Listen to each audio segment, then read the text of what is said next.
വയനാടും കോഴിക്കോടും മലപ്പുറം അതിർത്തി പങ്കിടുന്ന ഒരു മലയോര മേഖലയാണ് കക്കാടംപൊയിൽ. സമുദ്രനിരപ്പിൽ നിന്ന് 3000 അടി ഉയരത്തിലാണ് കക്കാടംപൊയിൽ സ്ഥിതി ചെയ്യുന്നത്.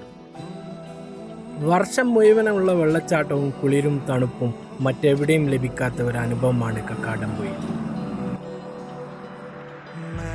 ഇരുഭാഗങ്ങളിലും പടർന്നു കിടക്കുന്ന മലകളുടെ കാഴ്ച മനസ്സിനെ വല്ലാണ്ട് കുളിരണിയിക്കും.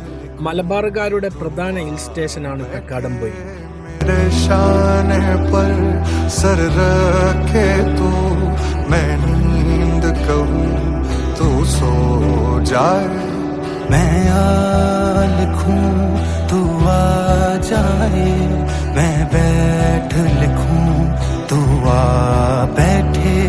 मेरे शाने पर सर रखे तू मैं नींद. Thank you for watching video. Bye bye Ramchi PVR.